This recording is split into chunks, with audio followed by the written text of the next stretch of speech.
Demon Emperor Chapter 632 hanggang 633. Nagpapatuloy. Maghintay lang kayo dyan. Paparating na kami.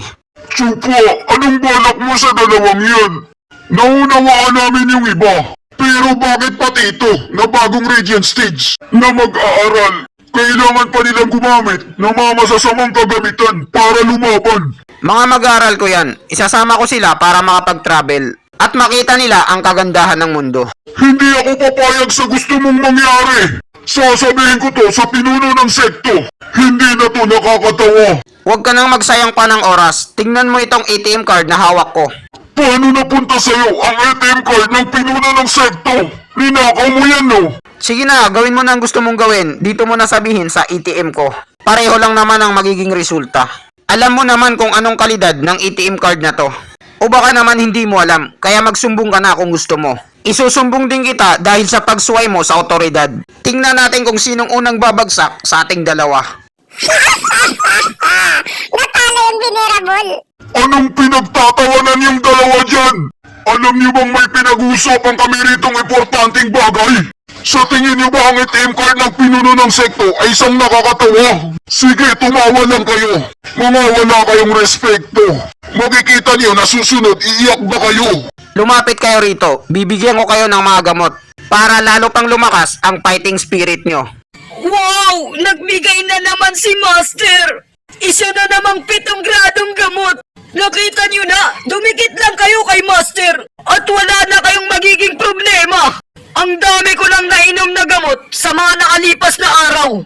Kumpara sa isang dekada na pamamalagi ko rito. At lahat ng yon ay hindi bababa sa 7 grado. Ano ba yan, Chupa? Bigyan mo nga rin kami. At hindi ka na namin isusumbong. Hindi pwede, hindi kayo pwedeng gumamit nito. Dahil wala nang paprotekta sa kanila. Kaya hindi ko kayo pwedeng bigyan. Sinong proprotektahan namin? Ano ba ang tinutukoy mo, Chupa? Linawin mo. Aray! Sumasakit ang buong katawan ko! Itay ko po! Anak ko, anong nangyari sa'yo? Anong problema? Aray! Anak ko! Bakit biglang nanigas ang katawan ko at ang bigat pa? Hindi ako makagalaw.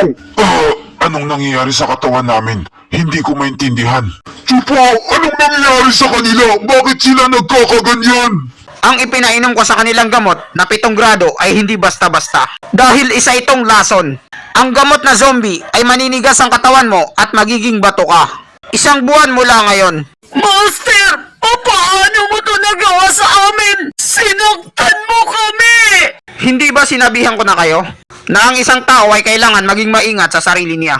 Bakit kasi hindi kayo nakinig sa master niyo? Ang titigas ng kokote niyo. Sinong nagsabi sa inyo na ang master niyo ay puro masarap ang ibibigay sa inyo? Tangin na mukha, Chupa! Bakit mo to nagawa sa kanila? Sino na ang pupunta sa pagtitipo ng 2 dragon? Pagpatay na sila! Gusto mo bang lumaban ng mag-isa ka lang? Ang pagtitipon ng 2 dragon ay may kahirapan at puno ng panganib. Alam kong alam mo yon sa sarili mo. At kapag pumunta sila ngayon doon, na ganito lang ang lakas nila, malaki ang tsansa nilang mamatay. Mas magandang mamatay na lang sila dito sa aking mga kamay. Huwag kayong mag-alala, may pag-asa pa naman kayo. Ang gamot na zombie, patitigasin lang ang katawan niyo at sisipsipin ang lakas niyo.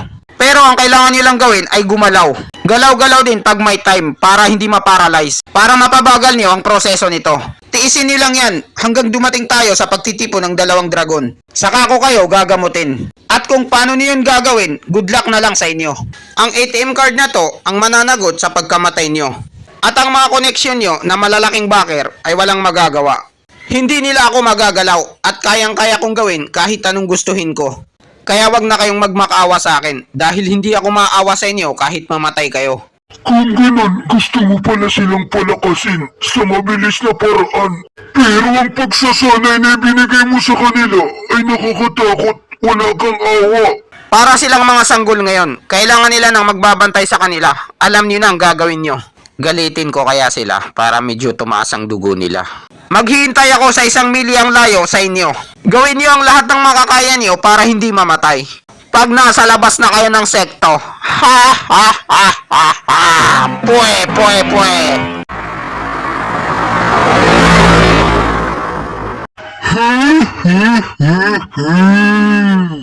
Gaya ng inaasahan ko sa'yo. Stewardess Chupa, kung inaakala mong basta-basta na lang kaming mamamatay, nagkakamali ka. Sa pagkakataong ito, mas mabilis pa ang mga bata kaysa sa kanila. Gaano kaya katagal kami makakarating sa pupuntahan namin?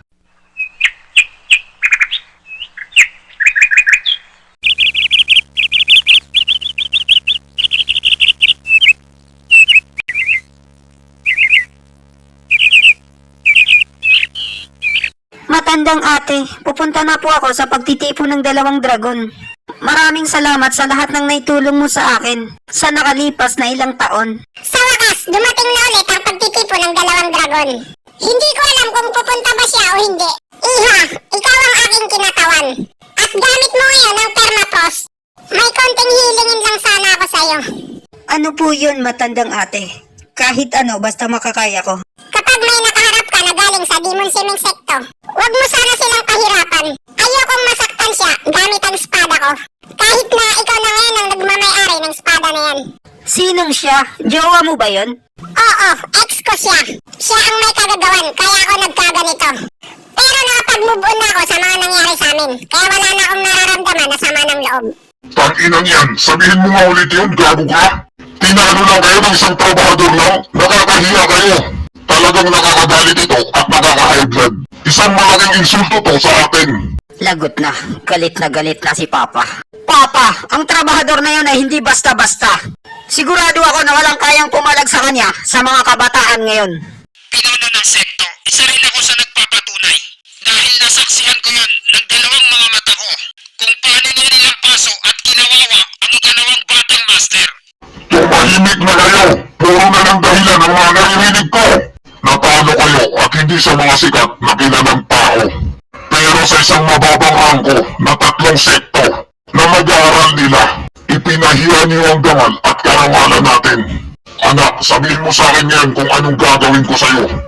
Naniniwala po ako sa inyo, Ama. Kayo na po ang bahala. Dahil hindi mo ginaya ang isang tirahan lang, ang ibig sabihin nun ay walang saysay ang mga kamay mo. Kaya mas magandang tanggalin na lang natin yan. Papa, pakiusap, huwag niyong tanggalan ng kamay ang ikalawang kuya. Ang mga ethereal stage ay hindi na masyadong gumagamit ng mga katawan. Kahit matanggalan pa siya ng kamay, wala namang magiging epekto sa kanya. Dahil dekorasyon lang yan. Pero pwede rin hindi ka maputulan ng kamay. Pero kailangan mong magtiis na 49 na araw sa nasusunog na poste. Mamili ka sa dalawa kung anong gusto mo. Ama ko, pipiliin ko ang nasusunog na poste. Yan ang gusto ko sa iyo, anak. Bilang isang lalaki, dapat tumatanggap ka ng responsibilidad sa mga nagawa mong pagkakamali. Ha? Bakit ka nandito? Teka lang muna. Hintayin niyo muna ako. Pinakamatanda na batang master, kuya. Papa, ang kapatid ko ay natalo. Dahil sobrang layo ang agwat ng lakas nila. Kaya hindi niya kasalanan yun. Pero natalo siya sa mababang rangko na 3 sekto na mag-aaral at mas mababa pa dun, isang trabahador lang. So ano ngayon sa akin? Ang lahat ay pwedeng maging bayani. Basta ito ay malakas. Hindi na kailangan ng estado sa buhay. Ang pagkatalo sa isang malakas ay hindi nakakahiya. At malapit na ang pagtitipon ng 2 dragon. Kapag pinarusahan mo ang ikalawang kuya, makakasama ito sa magiging performance niya. Sino na ang ipapalit natin sa posisyon niya? At tayo ang magiging pinakahuli sa listahan. Nagitnang rangko ng 3 sekto. At tayo ang titirahin ng Demon Swimming Secto para palitan. Si matandang mo, sigurado siya sa lakas ng batang yon. At Papa, alam mo yon sa sarili mo, na may pag-asa silang makangat sa gitnang rangko na 3 sekto. Gamit ang henyong yon, ang estado sa buhay ay hindi mahalaga. Tama ka, problema yan na kailangan nating paghandaan. Dahil nalalapit na ang pagtitipon ng 2 dragon, hindi mo na kita paparusahan. Titingnan ko pa kung anong may papakita mo sa darating na pagtitipon. Maraming salamat po, Papa. Hindi kita bibiguin. Ayusin mo lang. Huwag mo akong ipapahiya ulit. Pinakamatanda kong anak. Anong masasabi mo sa biglaang pagsulpot ng trabahador na yan? Sa Demon Swimming Secto. Karapat dapat siyang maging kalaban ko. Magiging boring ang pagtitipon ng 2 dragon kung walang kapanapanabik na mangyayari. Ha ha ha ha. Magaling kung ganun. Yan ang gusto ko sa iyo, anak. Hindi ako umasa na makakatumpong tayo sa mataas na rangko ng 3 sekto. Pero dapat mapanatili natin ang posisyon natin. Ang Demon Semen sekto ay may kakayahan na silang umangat. Hindi tayo pwedeng magpabaya na tayo ang bumagsak. Narinig nyo naman siguro ang sinabi ni Papa na mas maliwanag pa sa sikat ng araw. Magiging banta sa atin ng mga trabahador na to.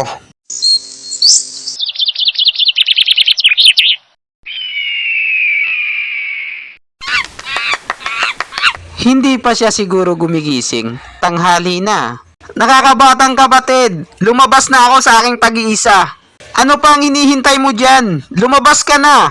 Ang pagtitipon ng 2 dragon ay walang hinihintay. Ano ka, special? Matandang kuya, isa ka talagang tunay na talento dahil lumabas ka na agad. Ikaw talagang pinakamahusay at pinakamagaling na talento sa buong kanlurang lupain. Walang duda, isa kang sakalam. Matandang kuya, kailangan ko pa ng panahon para mapag-isa. Hahabol na lang ako sa inyo.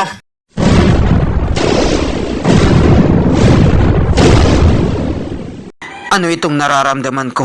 Napakalakas na Conqueror's Haki.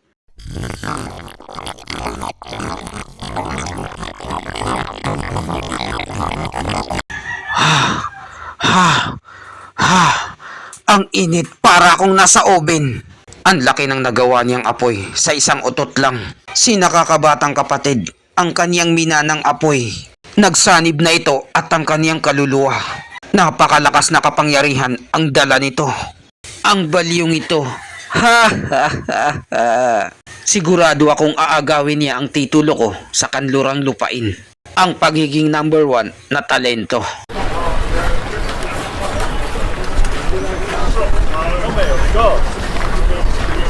Nasaan na siyan mo? Saan na naman siya gumala?